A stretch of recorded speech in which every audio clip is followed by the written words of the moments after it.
Target with SDM आप सभी का स्वागत है। आज हम लोग चलते हैं कुछ प्रमुख विषाणु से होने वाले रोगों के संबंध में आज हम लोग जानकारी लेंगे। जो भी प्रश्न आपको कराया जा रहा है साइंस में या हिस्ट्री में या मेरे द्वारा जो भी प्रश्न कराया जा रहा है आपको जिस भी सब्जेक्ट में, वह सारा प्रश्न अति महत्वपूर्ण है।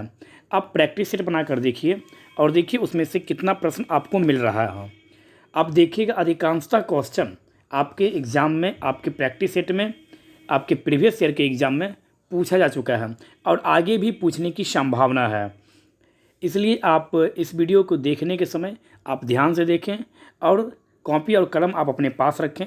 जो भी आपको कुछ नया लगे उसको आप नोट करने का कोशिश कीजिए। इससे क्या होगा, आपका एक नोटबुक तैयार हो जाएगा और आपको एग्ज़ाम में बहुत ही मदद मिलेगी। इससे जो भी एग्ज़ाम हो, एग्ज़ाम देने से पहले आप उसको एक बार देख लीजिए, उसको आप रिवीजन कीजिए और आप देखिए फिर आपका परफॉर्मेंस बहुत ही अच्छा रहेगा। और लगातार मेहनत कीजिए और अपना लक्ष्य, जो आपका लक्ष्य है उस पर अपने माइंड को सेटअप करके बनाए रखें और अपने माइंड को पूरा कंसंट्रेट करके रखें कि हमें वह गोल पाना है। क्योंकि आप जब आप अपने लक्ष्य को जब पा लेंगे तो आपसे अधिक खुशी आपके माता और पिता को होगा। तो इसलिए आप उनकी खुशी के लिए आप अपने लक्ष्य पर अपना ध्यान पूर्ण रूप से केंद्रित करें। आपको पता नहीं कि उन्हें कितनी खुशी होगी आपसे जब आप कहीं सिलेक्ट होइएगा। भले आप उसके बाद उन्हें देखिए या ना देखिए, लेकिन उन्हें एक अजीब सी खुशी मिलती है और यह हमारा आपका कर्तव्य भी है कि हम और आप उन्हें एक अच्छी खुशी दे पाए कम से कम। तो इसलिए आप अपने लक्ष्य से भटकिए नहीं, अपने लक्ष्य की ओर आप अग्रसर रहिए। तो चलिए चलते हैं पहले प्रश्न की ओर।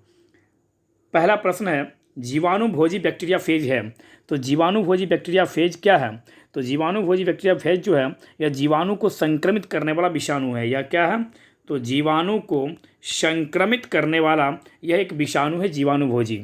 तो जीवाणुभोजी एक प्रकार का वायरस होता है जो जीवाणुओं को संक्रमित करता है। यह अन्य प्रकार की वायरस की भांति ही इसमें भी प्रोटीन की परत तथा इसके भीतर न्यूक्लियक अम्ल डीएनए तथा या आरएनए पाया जाता है। किसमें? तो जीवाणुभोजी। यह क्या है? तो जीवाणु को संक्रमित करने वाला एक विषाणु। मतलब क्या? यह एक वायरस है। यह आप याद रखिएगा। विषाणु शब्द की उत्पत्ति किस भाषा से हुई? तो विषाणु शब्द मतलब कि वायरस शब्द की जो उत्पत्ति है यह लैटिन भाषा से हुई। और लैटिन की किस भाषा से? तो लैटिन के वायरस शब्द से हुई, जिसका शाब्दिक अर्थ क्या होता है? इसका शाब्दिक अर्थ होता है 20 प्लस अणु। 20 प्लस अणु। ये अकोषीय अतिसूक्ष्म जीव है जो केवल जीवित कोशिका में ही वंश वृद्धि कर सकते हैं। विषाणुओं में एंजाइम अनुपस्थित होता है, किंतु कुछ विषाणुओं जैसे रेट्रोवायरस विषाणु में एंजाइम पाया जाता है।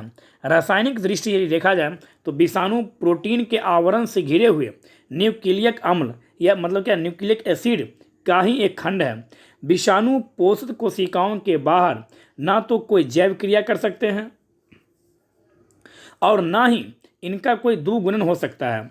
लाइकेन जीवाणु तथा शैवाल में भी एंजाइम उपस्थित होता है। लाइकेन जो जीवाणु है, लाइकेन में जीवाणु तथा शैवाल में भी यह उपस्थित रहता है। आप यहाँ से यह भी याद रखेंगे। नेक्स्ट क्वेश्चन में चलते हैं। डेंगू जो बीमारी है यह होता है। तो डेंगू बीमारी यह किससे होता है? तो डेंगू ज्वर में हड्डी और जोड़ों में भयंकर पीड़ा होता है, मतलब क्या दर्द होता है और तेज बुखार होता है। यह एक प्रकार का वायरस से संक्रमण होने वाला रोग है। कौन? तो डेंगू। कभी पूछता है कि डेंगू रोग होता है किससे? तो वायरस से होता है। यह किससे जनित है? तो यह वायरस जनित रोग है डेंगू बुखार। यह जो है क्यूलेक्स फेटिंगेंस, एडीज एल्बोफिटिक्स तथा एडीज एजिप्ट नामक मादा मच्छर के काटने से फैलता है।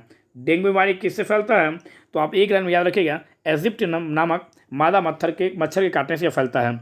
यह रोग महामारी के रूप में भी अचानक फैलता है और इस रोग को हड्डी त्वर ज्वर भी कहते हैं। क्या कहते हैं इस रोग को? तो हड्डी त्वर ज्वर भी कहते हैं।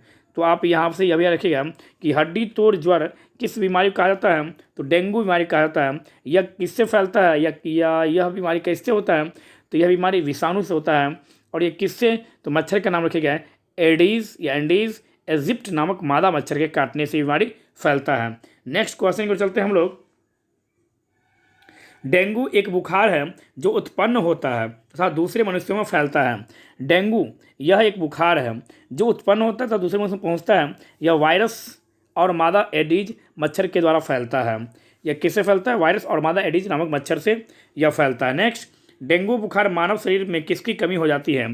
तो डेंगू बुखार में मानव शरीर में प्लेटलेट्स की संख्या में काफ़ी कमी हो जाती है, क्योंकि प्लेटलेट्स शरीर में रक्तस्राव रोकने में प्रमुख भूमिका निभाते हैं और इसकी कमी से ही अचानक रक्तस्राव हो सकता है। किसी कमी से? तो प्लेटलेट्स की कमी से।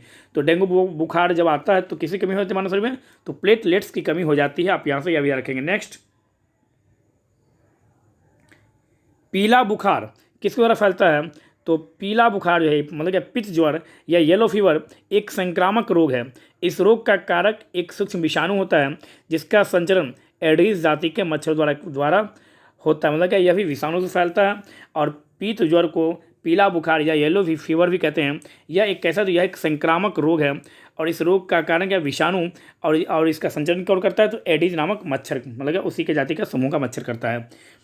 हाइड्रोफोबिया किसके द्वारा होता है? तो हाइड्रोफोबिया जो है यह विषाणु द्वारा होता है। हाइड्रोफोबिया किसके द्वारा होता है?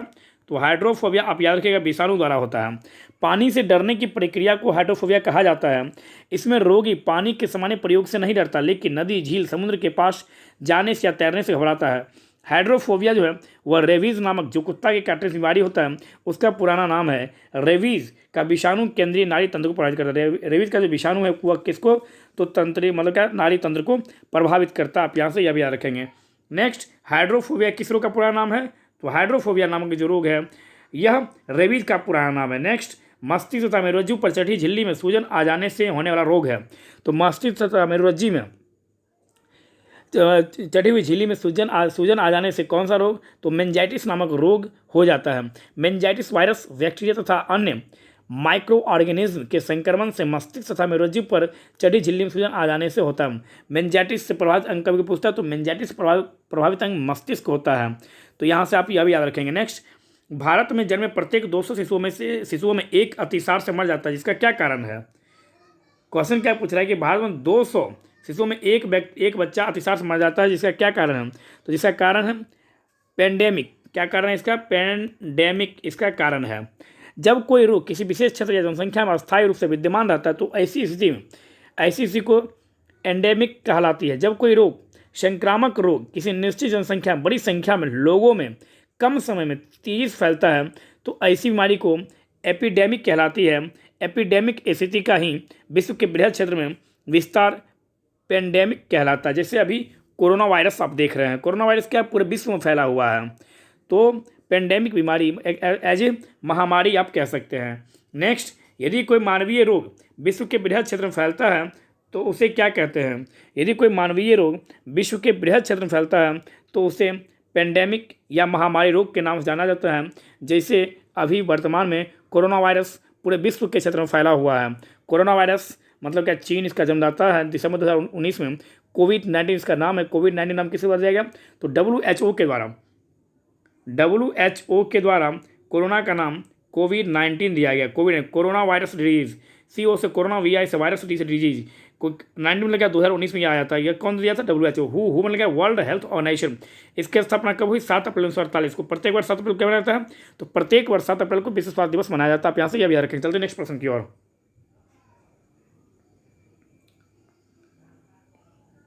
मम्स, रेबीज, हर्पिस नामक रोग किससे होता है? तो यह सारा रोग जो है मम्स, रेबीज और हर्पिस, यह जो रोग है यह विषाणु जनित रोग है। आप यहाँ से यह भी रखेंगे। मम्स या कंठमाला रोग इसको कहता है। मम्स को क्या कहता है? तो मम्स को आप कंठमाला रोग के नाम से जानते हैं। यह विषाणु से होता है जिसमें पैरोटिड ग्रंथि कष्टदायक रूप से बड़ी हो जाती है। रेबीज नामक जो बीमारी है यह भी विषाणु होता है जो कुत्ता काटने से होता है। और हर्पिस नामक रोग जो है यह भी विषाणु से होता है। आप याद रखें। रेबीज से प्रभावित अंग कभी पूछ देता है तो रेबीज से प्रभावित अंग आप याद रखिएगा तंत्रिका तंत्र होता है। और रेबीज किस वायरस होता है? वायरस का जब कभी नाम पूछ दे तो आप याद रखिएगा रेबीज जो है यह रेवडो वायरस किससे होता है? तो रेबीज रेवडो वायरस से होता है। आप यहाँ से यह भी याद रखेंगे। हर्पिस एक त्वचा संबंधी बीमारी है और हर्पिस जो बीमारी है इसका वायरस का क्या नाम है? तो इसका वायरस का नाम भी हर्पिस ही है। मतलब क्या? मम्स, रेबीज और हर्पिस यह तीनों बीमारी किस होता है? यह तीनों बीमारी विषाणु से होता है। आप यहाँ से यह भी याद रखेंगे। एड्स बीमारी जनित है, मतलब कि एड्स नामक जो बीमारी है यह किससे होता है? तो एड्स नामक जो बीमारी है यह भी विषाणु से ही होता है। और इससे प्रभावित अंग जब कोई पूछे तो प्रतिरक्षा प्रणाली इससे होता है। कौन सा? WBC से प्रभावित होता है। एड्स से प्रभावित क्या होता है?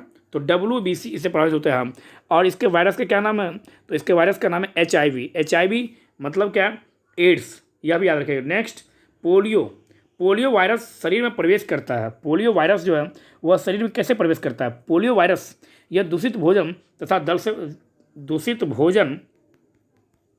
तथा जल से या मानव के शरीर में प्रवेश करती हैं। पोलियो एक संक्रामक रोग है जो कि पोलियोमेलाइटिस विषाणु द्वारा होता है। इसमें रोग कारक जीव का संचरण दूषित भोजन तथा जल द्वारा होता है एवं इससे प्रभावित होने वाला जो अंग है पोलियो से वह तंत्रिका तंत्र मतलब क्या? नर्वस सिस्टम है। यह विषाणु मस्तिष्क तथा मेरुरज्जु में पहुंचकर तंत्रिका ऊतकों को नष्ट कर देता है। और होता क्या है? तो मस्तिष्क पेशियों को कार्य करने का जो निर्देश देता है उसे तंत्रिकाएं उन तक पहुंचने में अक्षम बना देती है और पाँव में पक्षाघात पैरालिसिस हो जाता है। किससे? पोलियो से। आप यहाँ से यह भी याद रखिएगा। किससे? तो पोलियो से क्या होता है? पैरों में पक्षाघात हो जाता है। नेक्स्ट, पोलियो का कारण क्या है? तो पोलियो का कारण क्या है? तो पोलियो मतलब क्या? विषाणु जनित रोग है। पोलियो किससे होता है? पोलियो विषाणु से होता है। आप यहाँ से यह भी याद रखेंगे। और पोलियो का वायरस का नाम भी पोलियो है। इससे प्रभावित अंग कौन सा है? तो गला, रीढ़, नाड़ी संस्थान जो है यह पोलियो से प्रभावित अंग है। आप यह भी याद रखिएगा। नेक्स्ट है पोलियो के टीके की खोज। पोलियो के टीके की खोज किसने किया था? तो पोलियो की टीके खोज जॉन सॉल्क के द्वारा किया गया। पोलियो के टीके वैक्सीन खोज सर्वप्रथम जॉन सॉल्क के द्वारा 1952 में कब किया गया? 1952 में किया गया। और पहली बार भारत में आम चुनाव मतलब लोकसभा चुनाव भी कब हुआ? 1952 में। यह भी आप याद रखेंगे।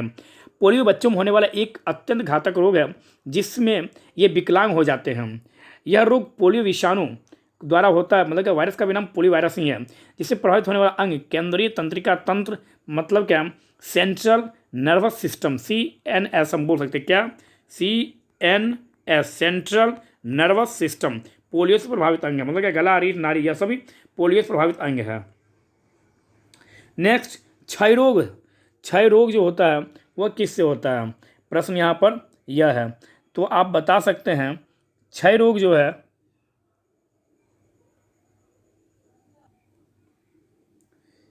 क्षय रोग एक तपेदिक मतलब क्षय रोग को तपेदिक या क्षय नामक एक संक्रामक रोग है। क्षय रोग जो है यह क्या है? एक संक्रामक रोग है जिसका कारण माइकोबैक्टीरियम, जिसका क्या कारण है? तो माइकोबैक्टीरियम ट्यूबरक्लोसिस। क्षय रोग किससे होता है? तो माइकोबैक्टीरियम ट्यूबरक्लोसिस नामक जीवाणु होता है। क्षय रोग किससे प्रभावित होता है? तो क्षय रोग जो है वह जीवाणु होता है। यह याद रखेंगे। कभी कभी ऐसा दे देगा आपसे कि निम्नलिखित में कौन सा रोग ऐसा है जो विषाणु जनित नहीं है? तो ऑप्शन रहेगा खसरा, पोलियो, रेबीज। तो खसरा भी विषाणु से होता है, पोलियो भी विषाणु से होता है, रेबीज भी विषाणु से होता है। जबकि क्षय रोग जो है यह रोग किससे होता है?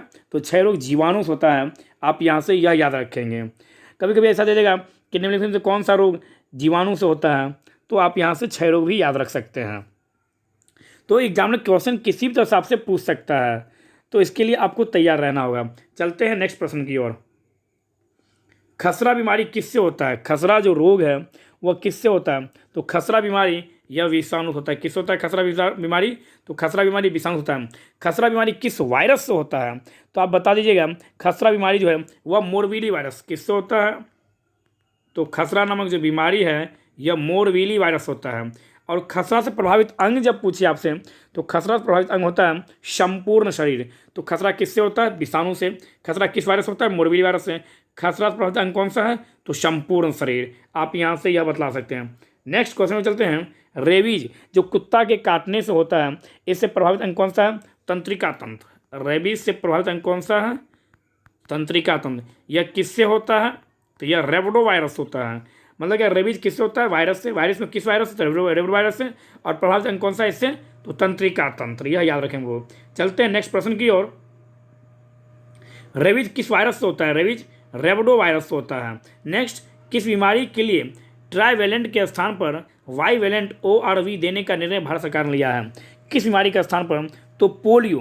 भारत सरकार ने हाल ही में ट्राईवैलेंट ओरल पोलियो वैक्सीन का स्थान पर देश में वाईवैलेंट वैक्सीन प्रयोग करने का निर्णय लिया है। ट्राईवैलेंट वैक्सीन में 3 प्रकार के पोलियो विषाणु टाइप 1, टाइप 2, टाइप 3 से लड़ने की क्षमता थी। 1999 के बाद विश्व में कहीं भी टाइप 2 विषाणु नहीं पाया गया, इसलिए अब यह वैक्सीन देना जरूरी नहीं रह गया है। इसकी जगह अब बाईवैलेंट ओरल पोलियो वैक्सीन का प्रयोग टीकाकरण में होगा, जिसमें पोलियो विषाणु टाइप 1 एवं टाइप 3 से लड़ने की क्षमता होगी। तो किस बीमारी के लिए? तो आप याद रखिएगा, पोलियो के लिए। पोलियो किससे होता है? तो वायरस से होता है। नेक्स्ट क्वेश्चन की ओर चलते हैं। पैथोजिन जो सामान्य जुकाम के लिए उत्तरदायी है।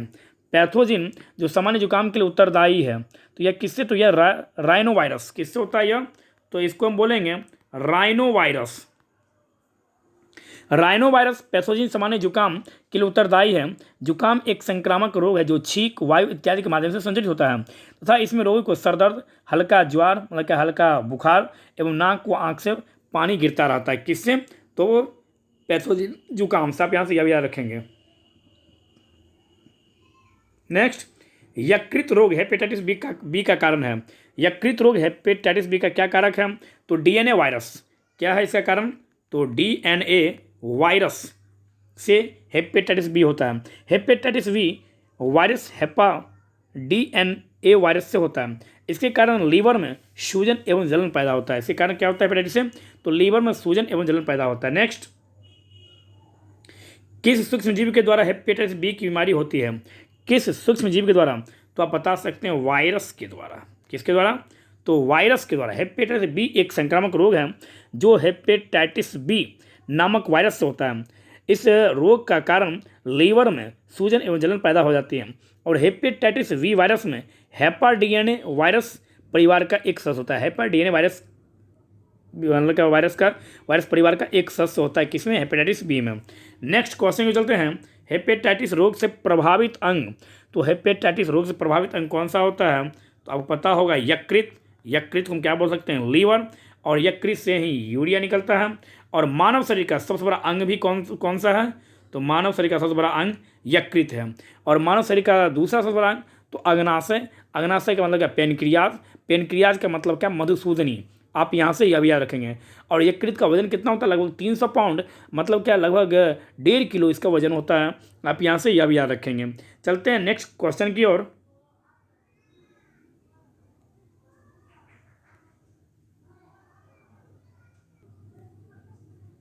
प्लेग फैलता है। प्लेग एक संक्रामक रोग है जो चूहों से फैलता है। प्लेग किससे फैलता है?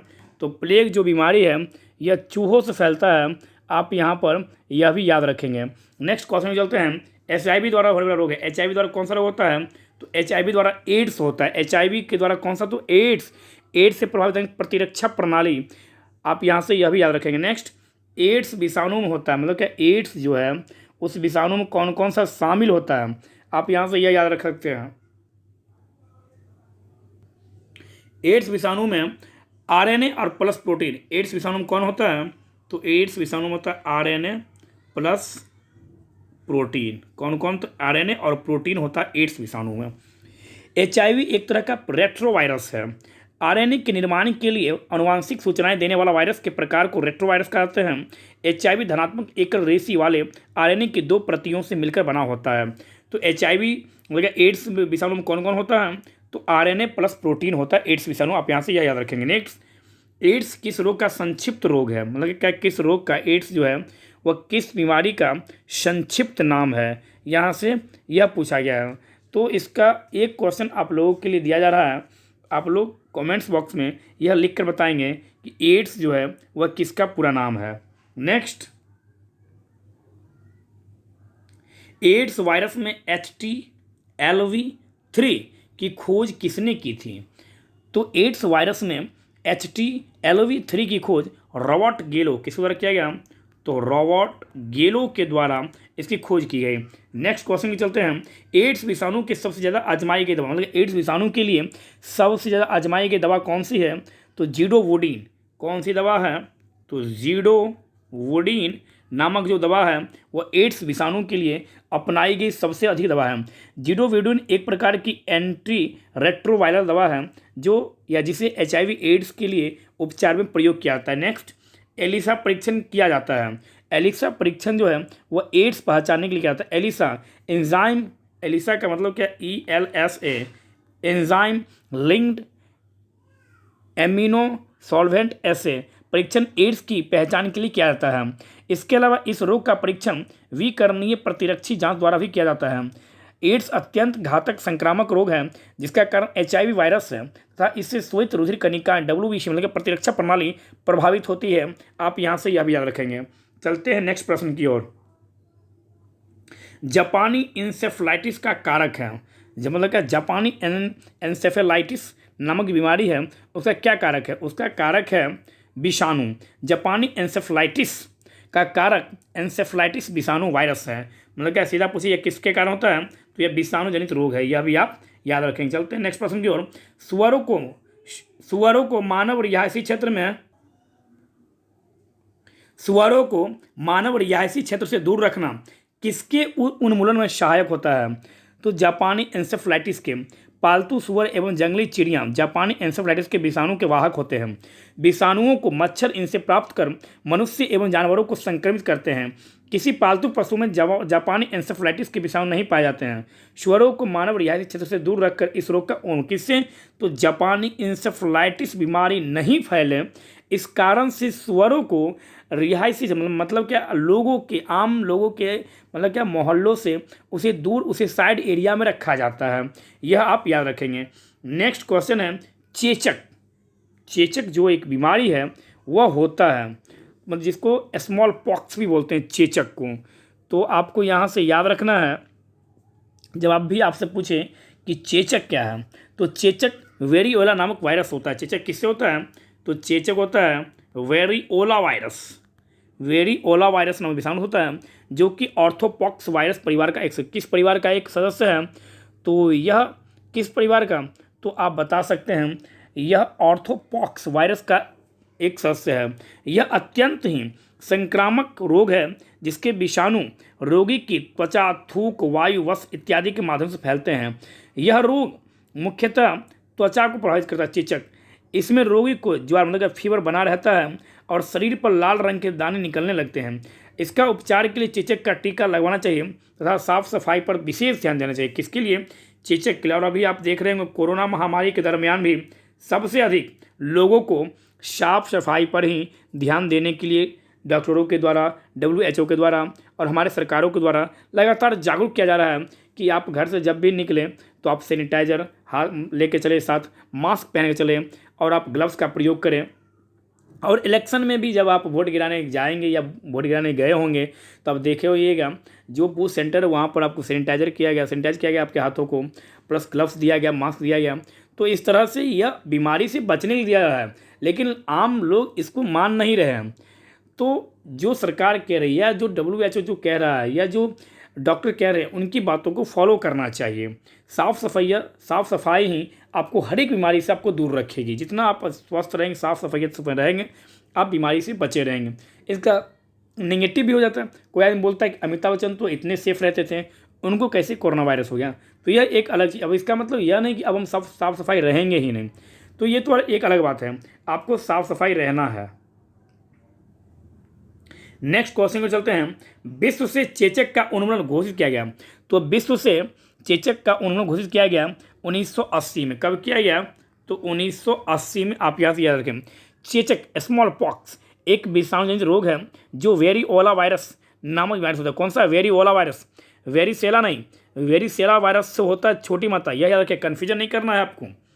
एक होता है वेरिसेला वायरस, तो वेरिसेला वायरस होता है छोटी मात्रा, और जबकि वेरियोला वायरस होता है चेचक। दोनों मिलता जुलता नाम है। यहाँ पर सेला है और वहाँ पर ओला है, यह आप याद रखें। वेरियोला वायरस मतलब चेचक, वेरिसेला वायरस मतलब छोटी मात्रा, मोरबीली वायरस मतलब खसरा, रेब्रो वायरस मतलब रेबीज, मिक्सो वायरस मतलब इन्फ्लुएंजा, आरो वायरस मतलब डेंगू ज्वर। यह आपको थोड़ा याद करना पड़ेगा खुद।